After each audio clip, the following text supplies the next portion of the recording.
Do you like surprises? I was just asked that myself. I do like surprises, and we're switching it up on this episode, season 3, episode 188 of YDT. It's you, it's me. I'm doing all of it backwards. See, this is a show which pulls back the curtain and takes down the walls brick by brick to expose the true hearts of those who are caring for those you love most. And the power of social media, the power of what this has all been able to afford, as far as the virality of TikTok and everywhere that you now have found me because of, consequently, that one video. It's amazing how man plans and God smiles. And it's also amazing that you can have worlds separate you, but yet you're still so close. And I am grateful to welcome and introduce a dear friend. And we are going to jump into that in just a moment. But first, always updates. Number 21 at Billboard, still holding tight, yet spent 26 weeks, I believe. Yeah, that's amazing. Last time's 21 at Billboard. Just celebrated 200,000 streams on Spotify. So please stream it. It's all going to be in the show notes. Share it with a friend. Download it. Call your radio stations. Of course, Greenback Boogie is at radio as well. If you live in Green Bay, Wisconsin, or if you live in Denver, Colorado, or if you live in California, anywhere, text your station, call your station, show up. Don't show up to your station. That'd be very dangerous and you might get arrested. But let them know you want to hear last time. You want to hear Greenback Boogie. And thank you for being a part of what it is that we are doing here. And I continue to show up, and I promise to do so. And I'm thankful for you. Without further ado, I had the privilege of connecting with a beautiful human being. It was right at 200,000 followers on TikTok at Nathan Morris Music. If you have TikTok, I was scrolling through my For You page, and I remember vividly watching, and her bit is, and we'll talk about it, but her bit is taking songs of old songs that we all know and making it their sound. And they have this ability, and I was hooked. And I actually sent a message immediately and was like, let's be friends, because we're going to be friends. And we connected, and the stars aligned, and the rest is kind of history. So a Billboard charting artist, a charting successful producer, an entrepreneur, and now I believe the youngest female record label owner in all of Canada, my friend Kayla Diamond. So you were in Toronto for...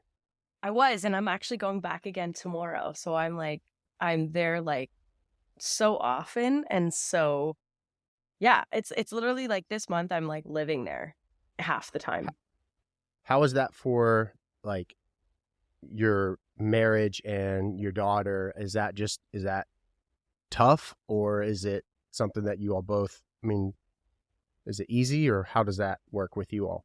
It's honestly, we kind of narrowed it down to like a system. So I have really, really great in-laws. I think you met my mother-in-law when you were at my house. Your mother and father, very sweet, yes. Yeah, they're like super amazing, and like I'm super blessed to have them. So whenever I go, like Talia just like brings the baby, sleeps at their house. But Talia also is used to like going back and forth to different cities because she's a choreographer. So she's like, and especially like right now in March, it's super competition season. So we were just all in Toronto. Actually, this past week, I brought my daughter, I was about to call her my niece because I sometimes feel like I'm not old enough to have a kid. Well, yeah, you'll feel that way until you're like 50, I think. Yeah, literally. But so we all went to Toronto and we stayed at my family's house. It was really nice because Gaia got to see my side of the family and I got to work. And then we all came home Sunday morning, and then I'm back again tomorrow.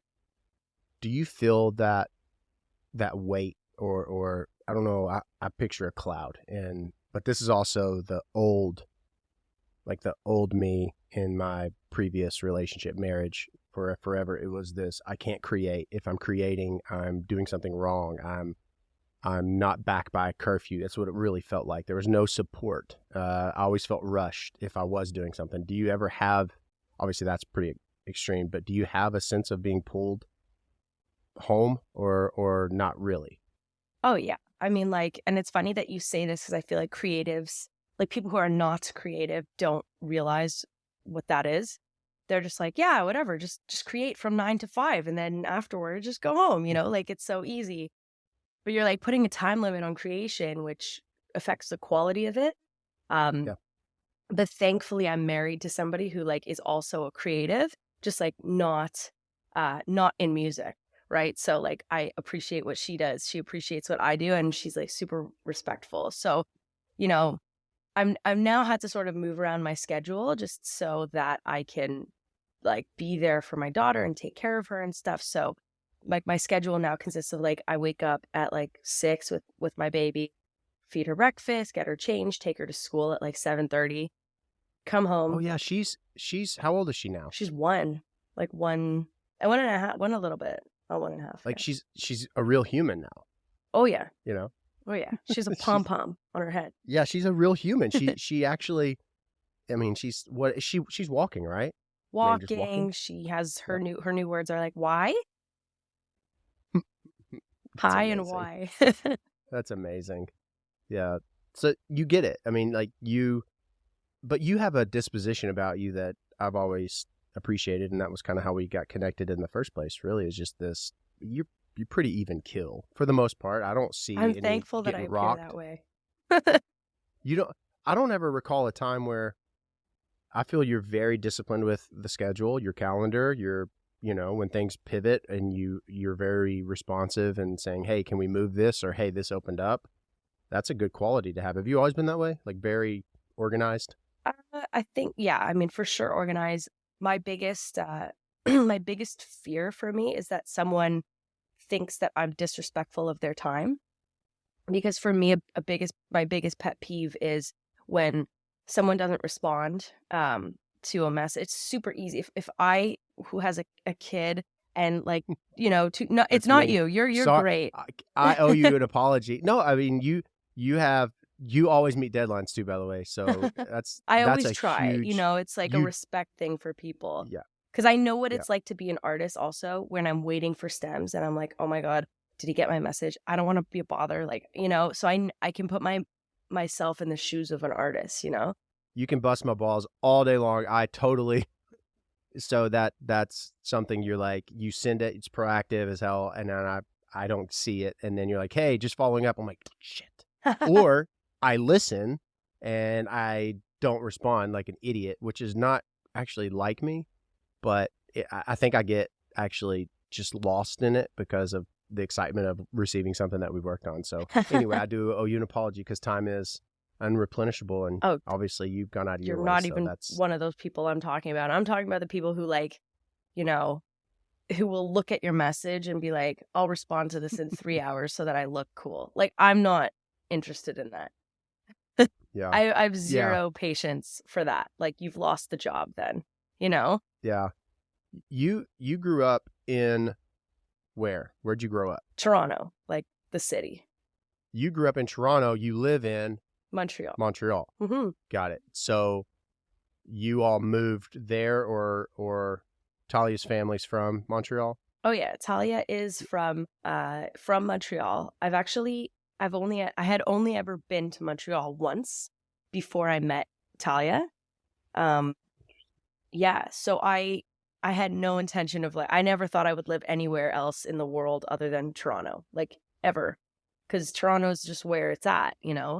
I also didn't realize how close Montreal was. I always thought it was because it's French Canada. People from Ontario are super snobby about it, and they're like, so far away. It's a different country. But Yeah, because whenever yeah. we were there, don't they greet us in like 3 languages at like a Yeah, restaurant? It's like French, English, and Spanish. Is that right? no Spanish. It's just French and English. Because Okay.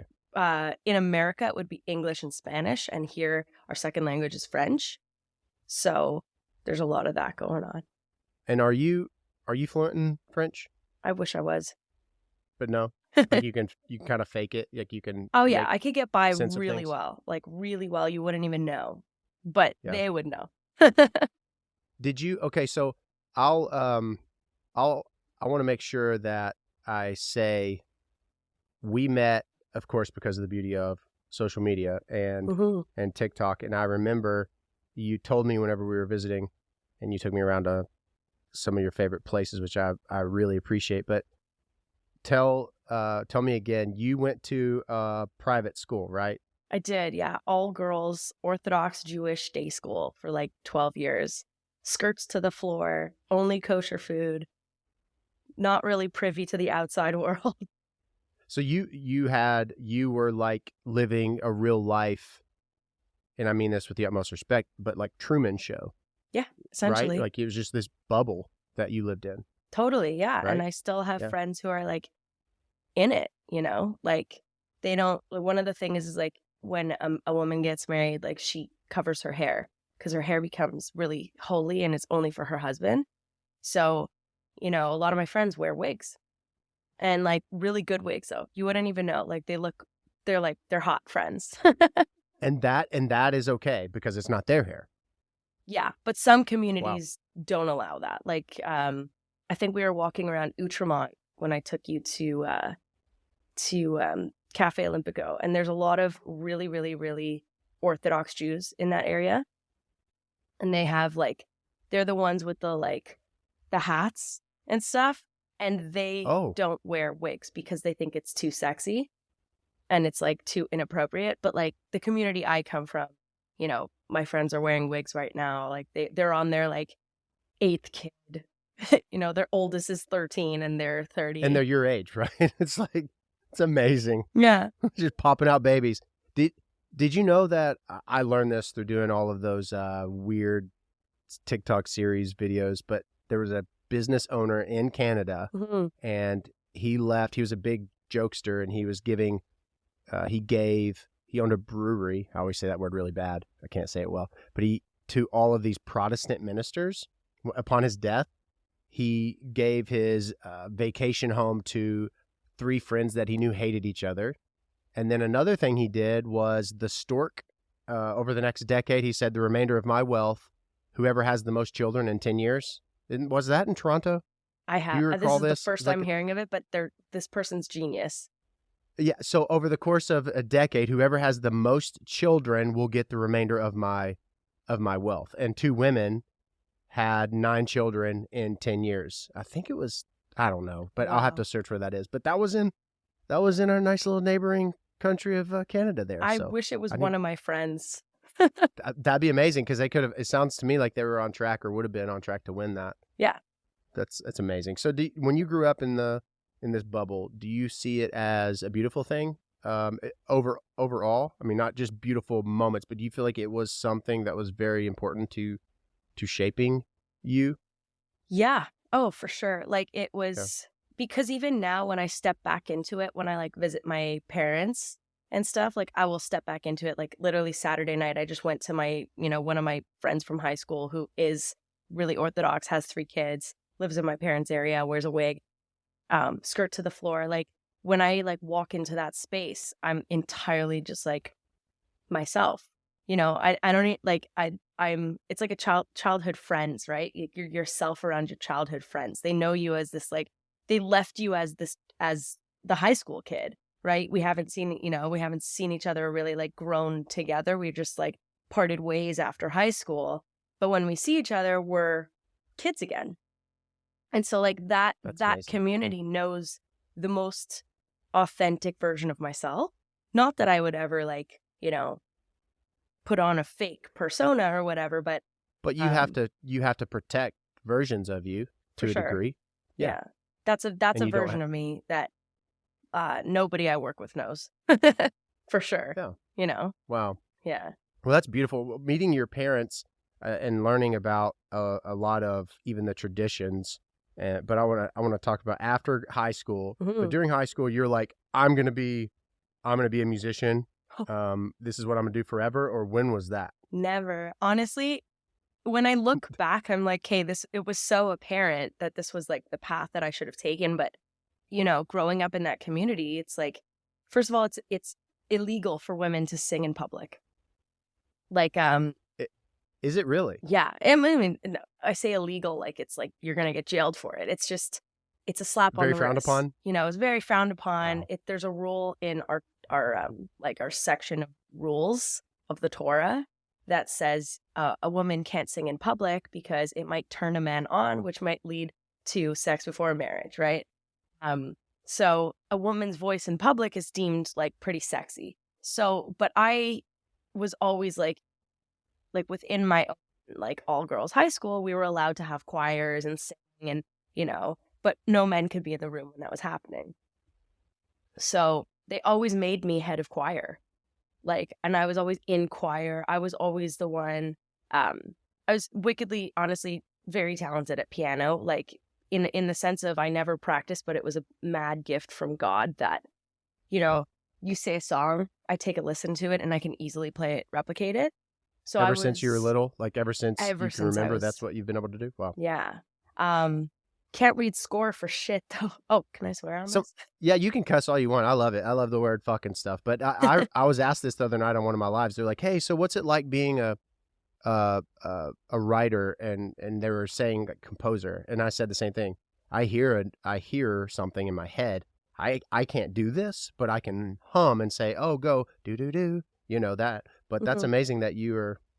Yeah, you do that. That's like your thing. You just and then you do all the harmonies and the stacks and stuff. So I pictured being like me. I went to a private Catholic school, Oh, which is wow. What awesome. was I'm that Roman like? Catholic. Yeah, it's just like two totally different worlds, but in a sense, there's a lot of parallels. But I just picture the me walking into like an all girls school singing in choir singing. I'd be like, oh, like what's an Orthodox Jewish young boy prepubescent walking into a room of women, young tweens, whatever. What would that be like for someone that's very devout? A massive scandal. Like a massive scandal. Like we would get oh my gosh. we would Mom, have I an became assembly. No, they wouldn't say anything. They probably would take that to their grave, but pass that. I don't know. That's amazing. We've had assemblies in honestly, we've had a lot of my school was really fun. Like my high school experience was so fun that it could never be replicated ever again. Like I had a group of like 5 core best friends, and we like I just did such stupid shit. Like for example, like I used to play pranks all the time. And that's something I didn't know about you. But oh, so I'm you're like a joke, like you're a prankster. Huge jokester, like huge. Just one thing you can't do in our friendship, and Marilyn finally has learned this, but you can't scare me. If you scare me, I create cuss words, and there's there's probably a 10-minute time frame where I hate someone. Like a jump scare? Any scare. I mean, like I'm a big sissy. I really am. I don't watch scary movies. I never have. Anyway, so you are a big jokester and prankster. That's what you do. Oh, Just yeah. Don't scare me. Big But tell me joker. what the kind of stuff you would do. So like I used to always come up with the ideas of what we're gonna do. Like one time I bought this fart machine. It's gonna sound so dumb, but like I think farts are hilarious, and my wife says it's because they're God's gift. Yeah. Oh my God, they're God's version of comedy. Like my wife says it's because I grew up religious that I think farts are funny because it's like an innocent sense of humor. But I got this fart machine. It was like this big, okay, and then it came with a remote control, and so you could put this anywhere, right? And this was like the sound box, and then the remote control. So what I did was right before class, one day, I like went into the classroom, and it was like those tiles that you could poke, right? Those like office tiles. So I took the machine and I put it right on top of where I knew the nerdiest girl in my class was gonna sit. Like she was she hates you so much. Pick me girl, you know. And so I sat in the back of the classroom, and I was just like, you know, clicking that every time. There was a silent moment, and the rabbi who was teaching the class, he actually just died last week, which is horrible. But he was a really funny guy, and he turned bright red because he was also you know, there's like a level of modesty that the rabbis have to, you know, be in front of a classroom of girls too. So he felt so awkward. I bet. It was great. I can't imagine. How is he able to be, obviously because being a rabbi, I would presume, where he's able to be in a room with all women or young women? Is that how that works? Got it. Yeah, and a woman's Interesting. allowed to teach a class of men. It's totally fine. Yeah. I remember my 8th grade. I've only had one crush on a teacher, and it was 8th grade math class. I'm terrible at math, by the way. Are you good at math? Mm-mm. Got it. It's usually people who are artistic, creative, that terrible at math. Yeah. I'm so bad. I struggled for a C, but Miss Sturmer is her name. And the cool thing about it is when Miss Sturmer was out sick, she would have her sister be the substitute teacher. Okay. And she was like Miss Sturmer Jr. Oh, wow. So Anyway. younger, hotter version? Yeah, pretty much. I don't know. I wonder what ever came of that. But 8th grade, did you ever grow up having like a crush on a teacher or no? Yes. Actually, it only hit me years later, but when I was in grade 4, I want to say grade 4, I want to say maybe grade 5, we had a geography teacher, and her name was Miss Pham. Like Pham? Yeah, I think she's Vietnamese, like Pham. And I remember her just being so hot that like I could not think. I don't even remember the sound of her voice because I was just like, you're the prettiest person I've ever seen. That's amazing. Yeah. That's awesome. Do you not, you don't have any idea whatever came of her, right? No, but I feel like she was destined for greater things. Like the way she dressed to class, like she was like in office attire. Like I feel like she's a lawyer now, probably. That's amazing. Obviously, she's someone that just was captivating, right? Totally. Because you're not the type of person, knowing you, hanging out with you, talking to you, you're not just going to be drawn to anybody, even a schoolgirl crush. But that's interesting. That's very, very interesting. So you have your core group of friends. You fart a lot in class. The rabbi. Well, is graduation pretty similar? I mean, is it? These are very naive, ignorant questions, but I love to learn. Thanks for not making fun of me. So you graduate high school. Is it like cap and gown or no? It is. It's cap and gown. It's all parents. For some reason, so my dad was heavily involved in the making of the school that I went to because he has a really interesting job, which is he essentially is a consultant for private schools, and he like owned a couple private schools growing up. And so, the Jewish community kind of turned to him to be like, hey, can you put a school together for us? And he like did the hiring and stuff. And then he sent me like 10 years later. So he was like the class dad, and he kept it a massive secret, but I didn't know that he was going to be the host of my graduation. Wow. So it was it was special, wasn't it? It was really special, and also it was like super embarrassing. My dad's like super embarrassing. So he walked in, and everybody like it's a thing of respect. Like when somebody older walks into the room, everybody in the room stands up. It's like it's a really nice thing when somebody's like being it's a honored. Gentleman thing. It's a gentleman thing for us. Yes, in Kentucky. Okay. Yeah, big time. Yeah, I think there's a lot of similarities, like in just like etiquette and stuff. Like the Torah is really kind of obsessed with etiquette and just like respecting people and making sure that like everybody's sensitive to everybody's feelings. And so everybody stands up, and my dad is like this 5'4" guy, and he walks into like a sea of like everybody's in black, right? Like black and white, because it's like a very Orthodox Jewish school. My dad walks in like, I think he was wearing seersucker. Okay.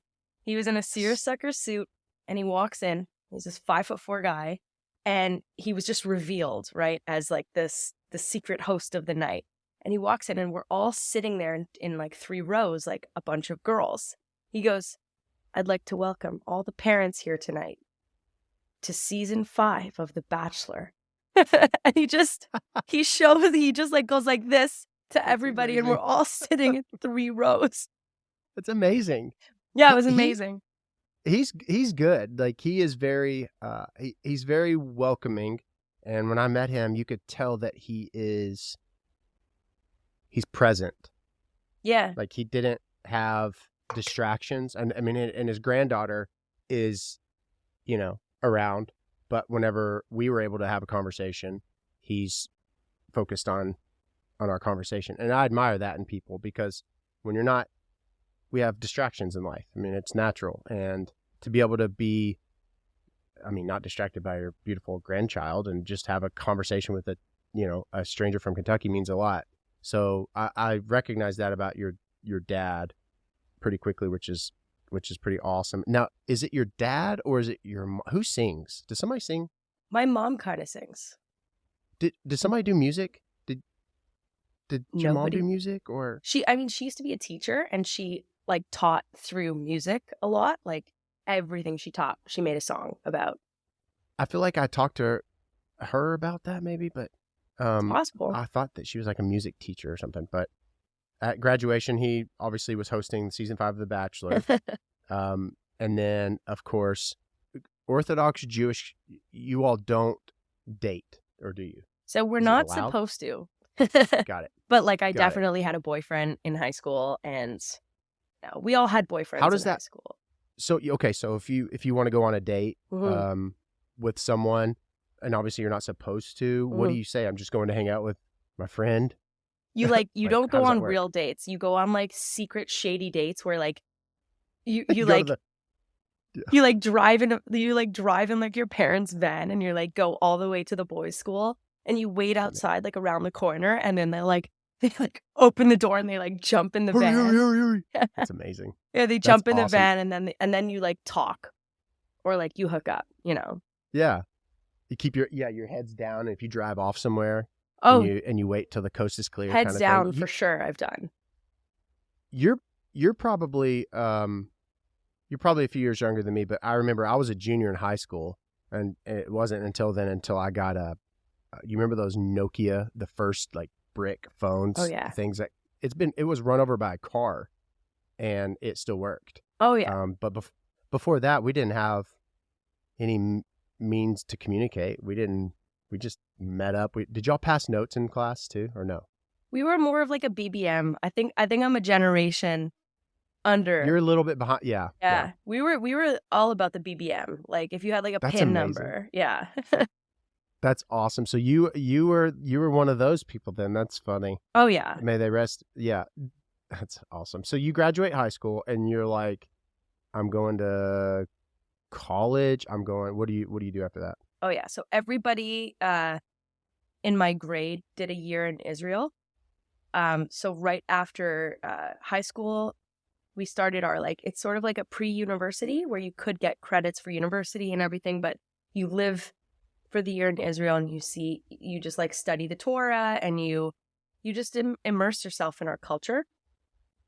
And some people choose to stay. Some people have never left, and it's been like 12, 13 years. Wow. I did 1 year. So I lived in Israel for 1 year, and I studied Torah like all day, every day. And I lived in a very religious area. And it was a very, looking back on it, was like a very stupid school.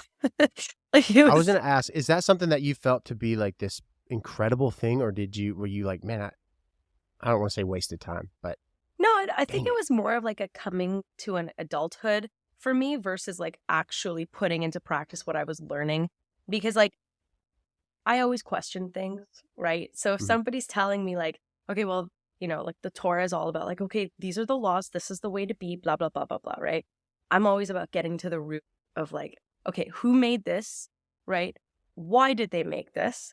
You're an Orthodox Jew's worst nightmare. Worst nightmare. So like, yeah, like, don't question. Yeah, don't question. Okay, so like, who translated the Bible? Men. Okay, so were any women consulted in making of women's laws? No. So then why do I have to follow this shit? Like, and it's very great. Like a lot of people live in the rule bubble, and they love it because it's a very safe space, especially for women. Like you're taken care of, you don't have to question about finances, and like there is a beautiful thing about that. But for me, I just I wanted to know more and stuff. And so that year in Israel was wild. I actually got kicked out in the middle because I ate a pot brownie. My mom to this day will die on her bed and say I didn't know that there was weed in the brownie, even though I've told her Several That's times. I amazing. just wanted to try weed. So this girl I comes have a up to similar me. experience. It was on a mission trip in Bull Savannah, Jamaica. And I was with a Wow. bunch of older people. I was a freshman in high school. And one of the teachers of the Catholic school that was from where I'm from, we went over there to do mission work. He provided the weed No way. and then told on us and said that it wasn't his weed. And I'm like a freshman in high That school. guy's messed Mr. up. Brutal Honest tried it one time. I'm like, yeah, I did it. And I get like hexed. So I kind of feel you to a degree. My mom wouldn't deny that though. She sadistic. yes, so messed up. Isn't So it messed weird up. when you look back on certain things of your childhood and you're like, no, that's not right. Absolutely. But see that moment was one of those, but that's why I'd always get in trouble. Is because in 6th grade I'm looking at my teacher who hated me. Her name was Mrs. Borries, and she thought I was the worst, but I was bored. And I would question her all the time. I'm like, that's not right. Because I knew, but how dare a 6th grader, right? So there's this level of respect too. But anyway, yeah, I was the spawn of Satan, I think. So you were talking about like the women adhering to the Torah that is written by men. Absolutely. That makes a lot of sense. And so the Christian faith has run into that a lot, especially the Old Testament versus New Testament, because the Old Testament has all of these stories or requirements that were of that time. Makes perfect sense, right? So these laws make sense. It's still illegal in the state of Kentucky. That's not been removed from the law books, as far as I know, that you can't chew gum, because people would chew gum in the 1800s, spit it out, and it would get stuck in the horse's teeth. No way. So that's such I always cool use that. law. It is a cool law. Now, is it still in there? I think it is. I don't know. I mean, it's not like I'm sitting here reading like the KRS and stuff, but I guess I apply that. I think about that with even, man who were given the word of God or whichever faith you practice. I still think there's a lot of beauty and parallels. But do you have that within the church and religion where they're going back and maybe refining it or revisiting, or is it something that's just very solid? No, they're doing a lot of that just because, I mean, they're not doing it at the rate I'd like them to be doing. Like there's certain laws about marriage between a man and a woman where this is actually a point of contempt in a lot of households right now, is that in order to get divorced as a Jewish couple, the man has the final say. So a woman could be tethered to a man for years and years and years and years because a man refuses to give her the paper. And it's entirely in his power as to whether or not he wants to give her the paper. So they're working on it. It's called a get, the paper. The paper's called a get. And so is this even outside? Is this governmental law even, or is it the church law first?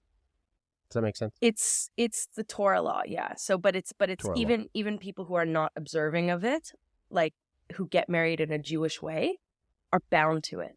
So, it's like it's very all encompassing of every kind of Jew, who got married under Jewish law, which is that to me is just beyond. Obviously, a man made this law. Like a woman would have never signed off. How dare you? My pride is stroked in the worst way. You will not leave me. Yeah, and you need to go to Jewish court to do it too. Oh, wow. Yeah, we have our own. That would be court. like super nerve-wracking. Mm-hmm. Yeah, we have. Okay, so the Catholic, growing up Catholic, I don't want to call it a rivalry, but the most closed-minded toward the Roman Catholic would be the Southern Baptist. Oh, right. Yeah, that makes sense. So the Southern Baptist is, how dare you drink and all of that. And I'm not saying that in a mocking tone.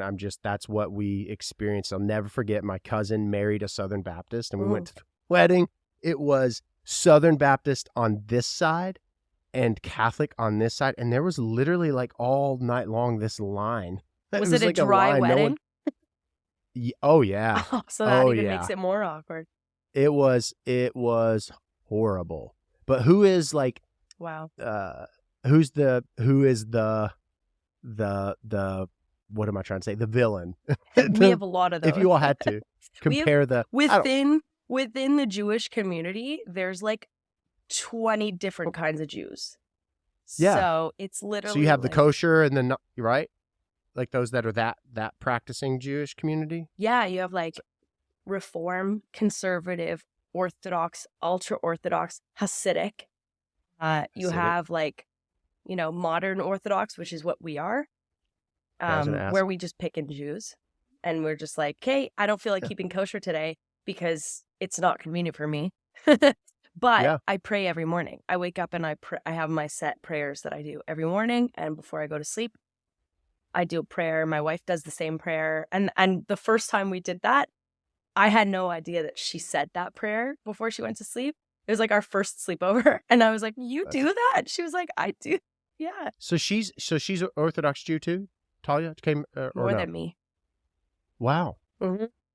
That is, and we don't have to talk about that, but like you were dating a guy in high school, secretly like jumping into a creepy, clown van type thing. And then your mother and father, you all are very traditional. And then Talia and I are getting married. I mean, how does that work in the faith community? I kind of gave people no choice but to be on the train because it was leaving anyways.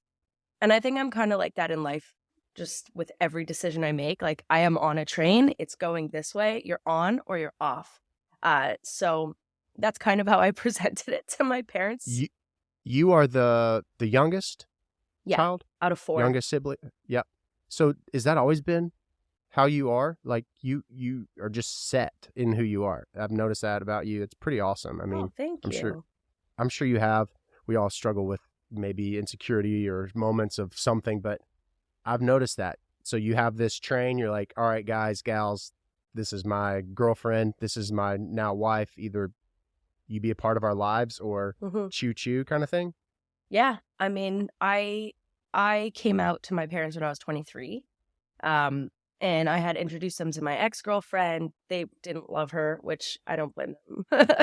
But when Talia came around, I was like, on the first date, I looked at her, I was like, we're getting married. So about a month later, I introduced her to, not even a month later, maybe a week later, I introduced her to my parents. And I was like, this is the one.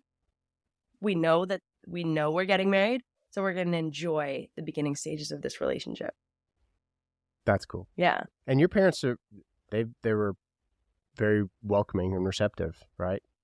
Yeah, to the most part. Or is it hard? It's probably a hard thing, I would think. Yeah, it's just, and it's not even for them really. It's because of the community that they're in. So it's a community that likes to talk, right? And for me, I'm just so unaffected by people talking. Like, I don't care. Amazing. People are going to talk regardless of what you're doing. And like a lot of a lot of people I know are remain in the closet and they're just weird. And I don't want to be like that. And they're living this very empty life or version of life. Yeah, in their parents' basement too. Like, what are you doing? You're 35. You're living in your parents' basement. Come on. It sounds like you're describing a funeral director. It's like living in the parents' basement, stroking a teddy bear. That's amazing. Now, did you start, when did you say like music? When was it artist? Because you started, of course, as an art. Well, you started as an artist, if you didn't know that. No. When did you start your trajectory as a musician and artist?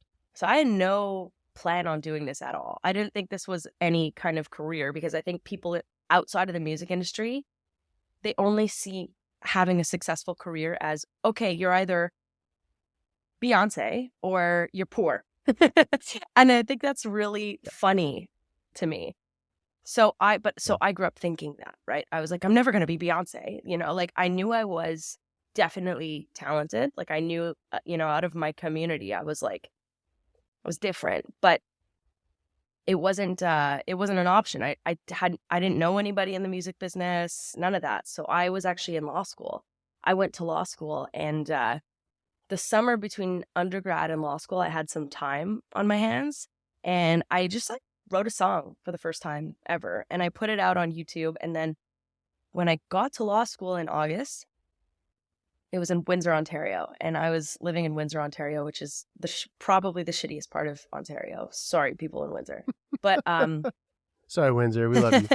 my No, we don't, sister-in-law's though, actually. sister-in-law, Lee Moore, sent me a link to a contest called It's Your Shot, put on by this company called Slate Music. And if you won this competition, it was like a songwriting competition. If you won, I think there was like 1,000 applicants across Canada, excluding Quebec. If you won a record deal. And so I was like, cool, I have nothing to lose. I'm in law school. I'll just submit this thing. About 4 months later, like it's like December, I just finished my last exam. I get a call from Slate Music being like, you won. And I was like, oh, wow. Oh, yeah, I forgot about that.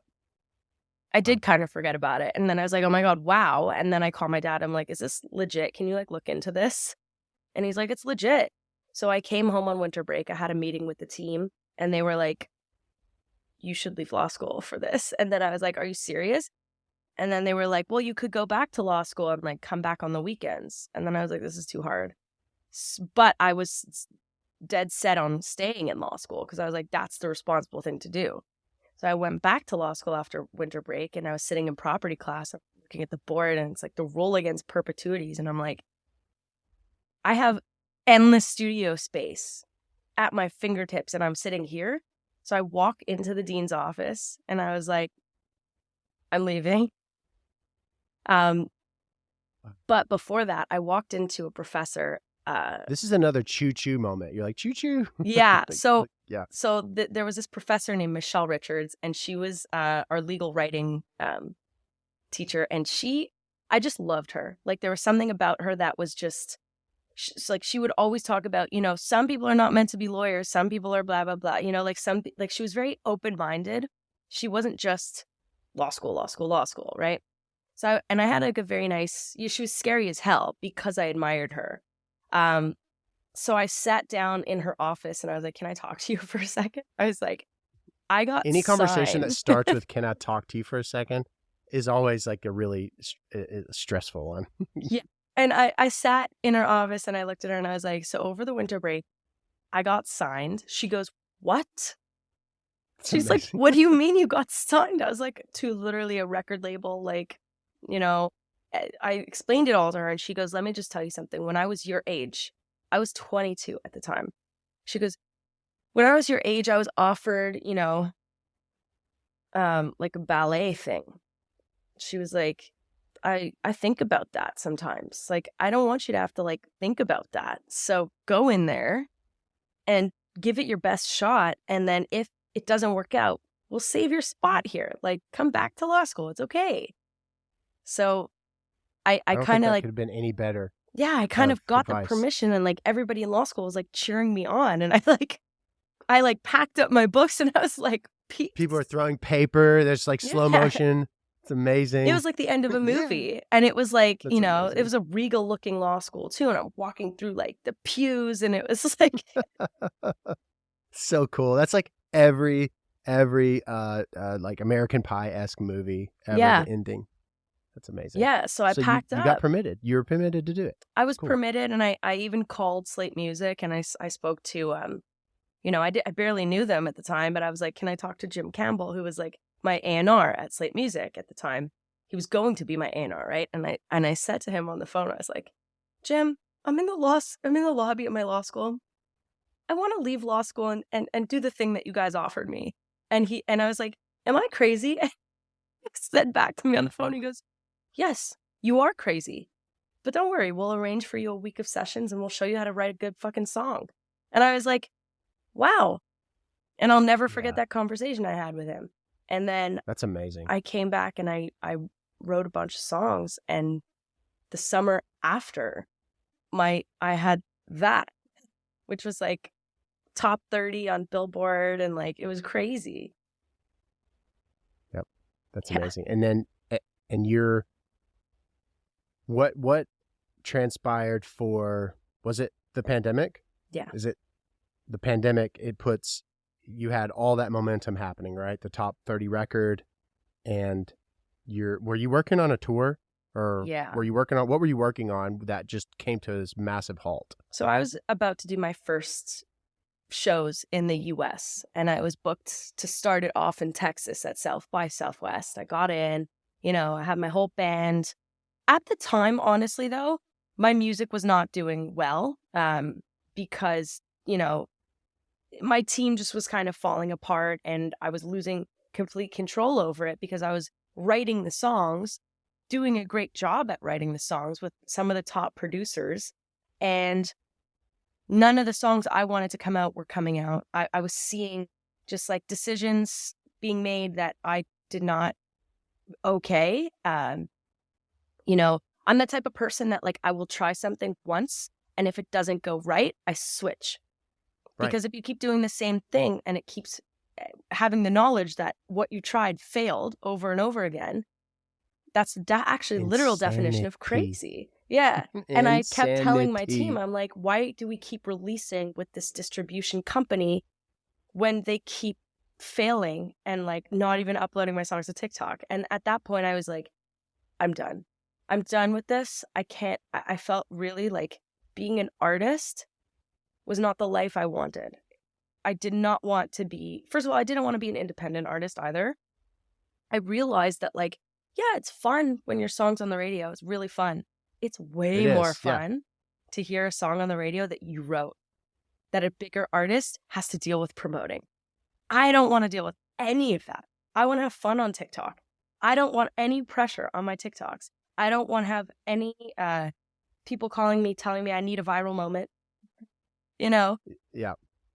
People don't realize like writing your songs and being signed. It sounds really, really cool. But this team that you're talking about, just going back to that, is people who believe in you, yes, but they might have their personal challenges, but also the people that they answer to, and then somebody might leave or get fired, or the team just constantly is getting just shaken up.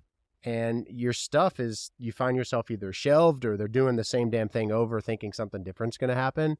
And you're over here frustrated. And it can be very detrimental for an artist. Now, it can obviously be the polar opposite too, but you experienced a lot of headache, it seems. So you hang your hat, essentially. You're like, I'm done with the artist thing. I'm totally got done. out of there. Yeah. I got out of there because I was like, if I continue down this road, as this artist who's trying to recreate my number one hit, whatever my top hit that I've had, if I keep trying to strive for that with a team that does not have the same drive, that checks out at 5 p.m. and goes on their, vacation homes, I'm sitting here screaming into a pillow, right? Because nobody cares about your art more than you do, right? But I was like, okay, wait. This will add value to the music industry because I know what it's like to be an artist. I know what it's like to have a team that doesn't care about your shit more than you do. I want to really be behind artists and care about their shit as much as them. So then during the pandemic, my tour got canceled. We had just built this home. And so I built a studio and I was like, I'm going to learn Logic Pro. And I've seen it. I've watched a bunch of producers, my producers. I sat behind some of the best producers in Canada and I've watched them work and I've asked the right questions. And so literally over the course of 2 years, every single day from 8 a.m. to 8 p.m., I was learning Logic and just running drills. And then I started taking sessions after about a year with smaller artists. And I was just kind of, getting in the flow of taking a session and being comfortable. And then I was like, producing songs for artists. And I was like, I love this. This is the best feeling I've ever had. And I feel so much more fulfilled than I was as an artist, just sitting by the phone, hoping my agent's going to call me. That's like another playing the piano by ear thing. I can dabble in Logic. I think it's you possess a discipline that obviously the talent, not everybody can have the talent, but you have the discipline that can sit from 8 a.m. to 8 p.m. and really dive into that. And you've actually done a lot of encouraging. Hey, I learned a lot of this on YouTube, Nathan, check this out. Do a lot of Google search type stuff because yes, the information's out there, but everybody has the capability, but not everyone does it, I guess is what I'm getting at. So I tip my hat to you in regards to, so you start with like the smaller artists, and what was your first like big hell yeah as a producer? You're the producer now. I'm going to live this life of just writing and producing. What was your first hell yeah moment? Wow, nobody's ever asked me that. I think a hell yeah moment. Oh, I've had so many. Like, your brain, just go back in time to the first moment that pops in your head as being a new producer. You're like, yeah, that's awesome. I think being able to rap a song like really, really well by the end of the day in a writing camp as a producer, that's a skill. It's like running a drill. And if you can do it. That is, I compliment you again, because whenever I flew there and we didn't know I knew we were going to hang out and do something, but we wrote that song and recorded that song in one day. That's pretty amazing, because it's not something, and there's also the chemistry aspect too. I mean, like, you have a really good ability to make people feel good, because you're very calm, and you're not, you don't, it's not like this, like me, I feel I'm a lot of like energy and stuff. I'm probably overbearing sometimes, but you just have this way to just like sit in that, and so that's great. But yeah, that's quite the talent to do that. So you have, my gosh, so it's been 2 years full time as a writer producer, and what actually I want to talk about the fact that it's all over the place. You started your record label. Talk about that, and what the hell were you thinking to do that? I had always, from a younger age, it's so crazy how I might have subtly manifested it. I was like, yeah, one day I'm just going to own a label. Like, for sure, I'm going to start a label. Like, I always said that.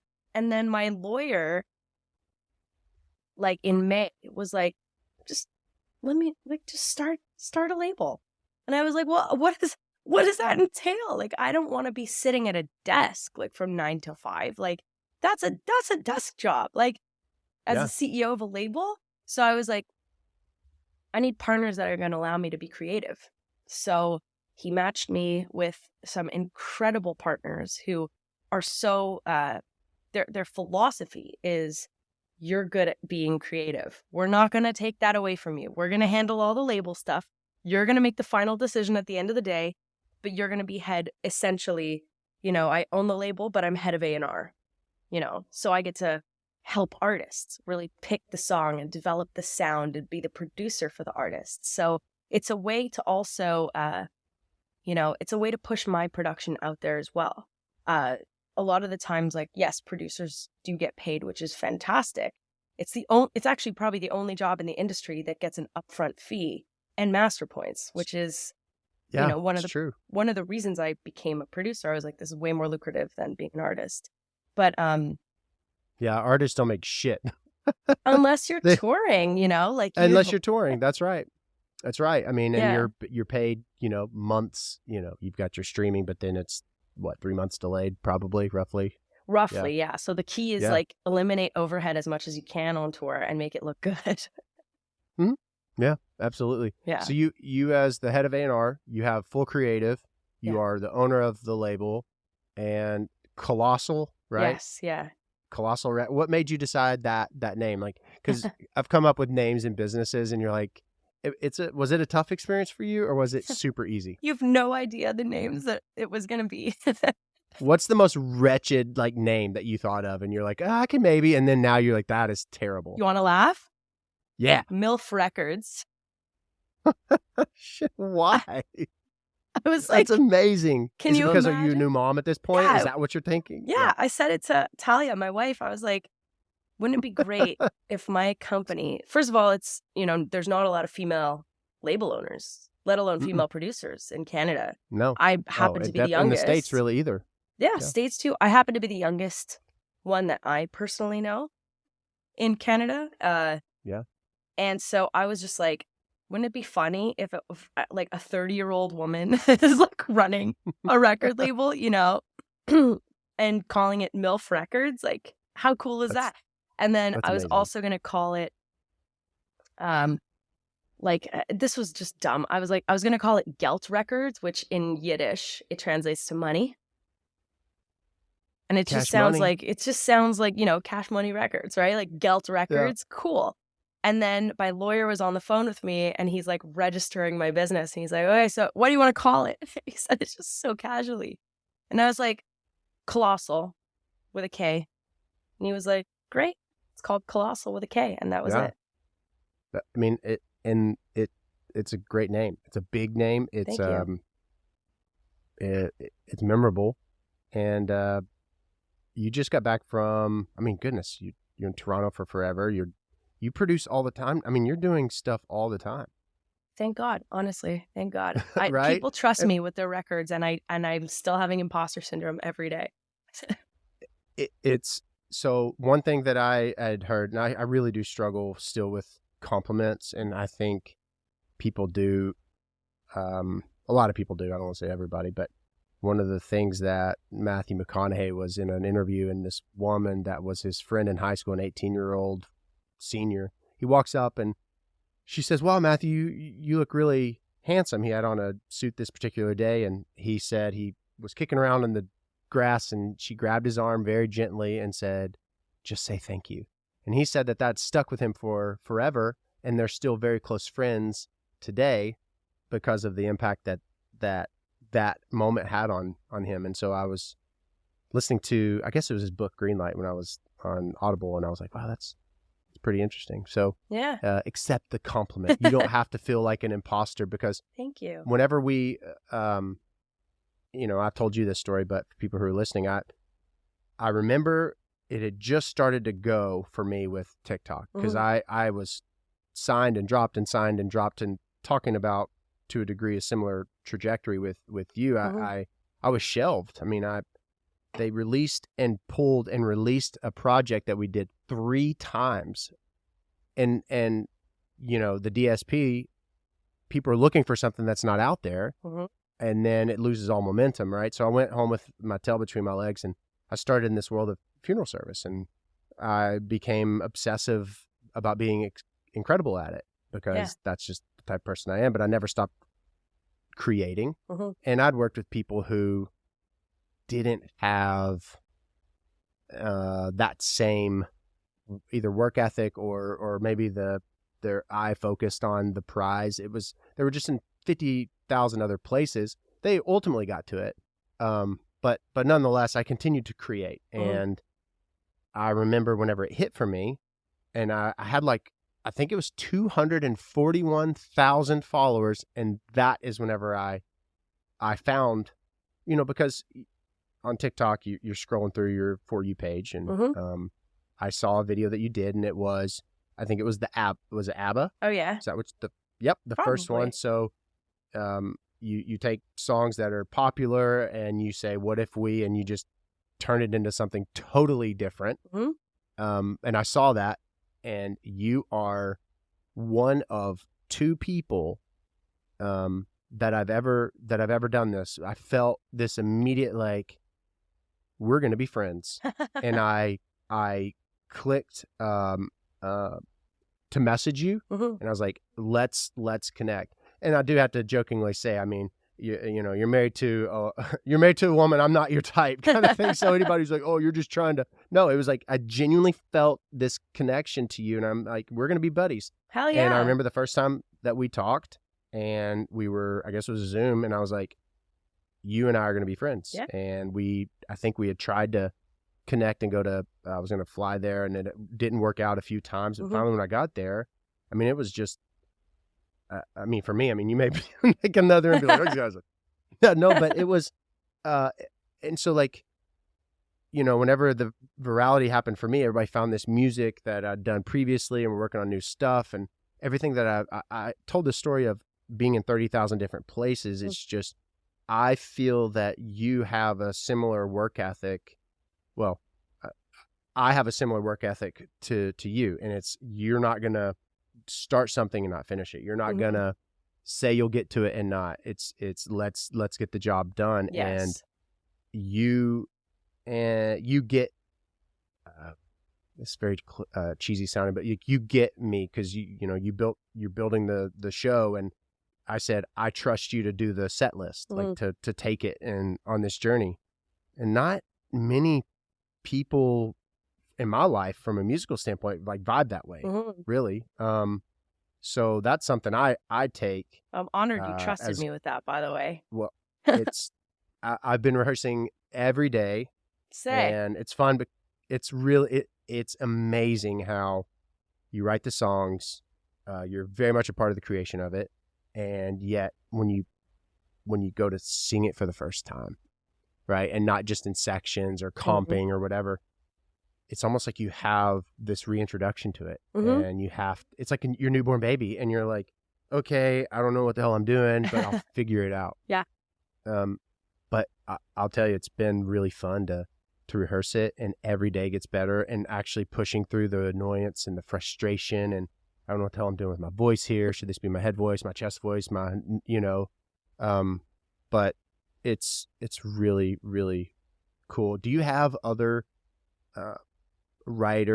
artist where you feel that creative spark with often, where it's not a forced thing whatsoever?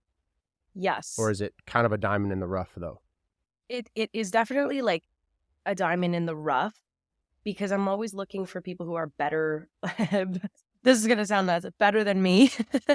And, I feel like I've gotten to a songwriting level right now, thank God. And I'm going to be cocky about it. I've been writing songs now professionally for close to 8 years. And I feel like I've really honed that skill. So when I get in the room with somebody who I can learn from, is like a real treat for me. And I have a select few that, I get excited when I have a session with them, because I'm like, ooh, I could really learn from you. You could really add to the session, versus a lot of the time, I do feel that like I end up like having to write a lot of like the full song for a lot of artists, because they've got maybe the voice and, the look, but the songwriting is not quite there, So those sessions are great because they could sing the shit out of the song and sell the song. But like my favorite sessions are the ones where I'm learning from the person I'm with. Yeah. That's having your skill set and being able to sit with all those different artists that bring a lot to the table with full circle, like with everything, versus the ones that can just sing a song. And that's a talent in and of itself, but it's awesome to be able to collaborate on this idea of where this is going, this song idea. Who is rather your first artist or band that Colossal signed? So we started actually with a TikTok artist, with a TikTok person. Is it sorry, what's your name? What's her name? I was trying to think of the song. Megs, yeah. Yeah. That song is amazing. Thank you. So that was good. That was a singles deal, actually. So we didn't sign a full EP deal. We did a singles deal with some options.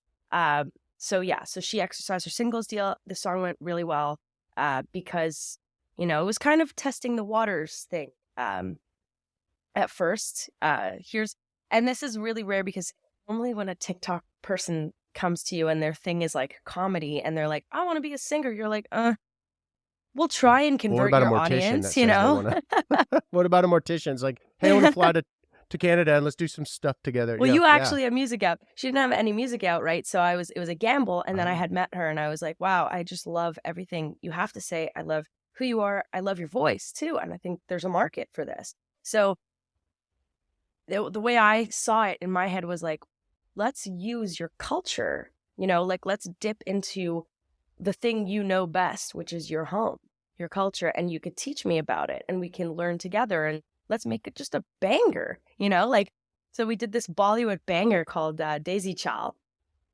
And it went out and it was on like every hip hop playlist, and So for me, like to So good. start Colossal by taking an artist who has 0 following on Spotify and just launch it. So like, and we're in like, you know, the tens of thousands of hits on the song right now, which is incredible because it's not been out for that long. So it's a wild, wild journey. And, you know, we tested the waters with that. And then we just signed this 21-year-old guy from Vancouver. Stay tuned for him. He's really, really cool. He's coming in. Oh, so that's not even officially announced yet. Oh, it's announced. It's definitely announced, but we're in development. What we're doing is we are bringing back artist development, which is something I was going to ask. Yeah. So you all are focusing on artist development. Absolutely. That's good. Like from the ground That's up. so good. We're not here to take credit for a job that you've done. And I'm not trying to throw major labels into you know, like under the bus. I'm just saying that the model has changed. The record business has changed in the sense of A&Rs used to be developing artists. A&Rs used to teach people how to teach artists who had talent how to write songs that are proper and see through demos and see the potential of the project, right? And to get it and to shape it. A lot of A&Rs now, like the business model has changed, right? Everybody's like, okay, well, have a viral moment and then we could talk about this. Have a viral moment. Like, okay, well, what about where's the marketing team? You are your own marketing team. So, you know, we're helping artists develop audiences together. We're sitting there talking about, okay, how do we get better at TikTok? We're bringing in outside experts. We're really going from the ground up with artists. And we're doing kind of like a one at a time thing. So like no artist gets shelved. Like artists have my cell phone number. I'm the producer on the project, which means I can't sleep if you can't sleep. I don't clock out at 5. This is my song too, you know? So that's kind of what I want to see for the music industry. That is really special because, you know, I am in that midst of, and I'm not singling anyone out, but you know, I have had viral moments and you go to the labels and we had, you know, we talked about being in LA and having all those meetings and everyone's like, oh, this is awesome. It's literally a plug and play at this point because you have so many followers and so much engagement, and labels they don't have people researching and learning from the ground up with TikTok or learning and keeping up with the change of these platforms. They don't. They just expect artists and musicians to create those viral moments constantly, and they rely on those, and there's not much development in regards to music. So what you are obviously doing is you're answering the why. And I'm obsessive about answering why. Why do you do it? Well, I believe that the artist, that I can't answer your why, but it's apparent because I'm over here like, ooh, I want to be a Colossal artist, Kayla. I want to be signed to Colossal. I'll move to Canada. We'll live next door to each other. You know, it's really special, and I love that. I love those stories. What is like when the curtain closes on life and you're, you know, what is something that you want to be remembered for? What's something, you know, I know you have your family and I think that's beautiful. I think family first. I'll tell you right now, it's not accolades. It's not the number of suits and trophies that you have surrounding your bedside. You know, at the end of days, it's the loved ones and the hands that you hold. Those are the people that matter most and that are going to be around you. So that is absolutely paramount. Family is above all. But what is something that, because I do know that we leave marks on life and we're remembered for something. What is something that, if you can control it, that people, you know, remember about you? Because obviously you don't give a shit what people think of you. So that's amazing. But what's something that you want to make sure that they know? I think what would make me the most proud is hearing that I've helped people. I've helped people and I've made them laugh. Those are the two things, you know, that's it. Because life is just, it's funny. We're all like, you know, you're in the funeral biz. We all die. So like, why are we holding grudges? why are we, we're going to say stupid shit to each other.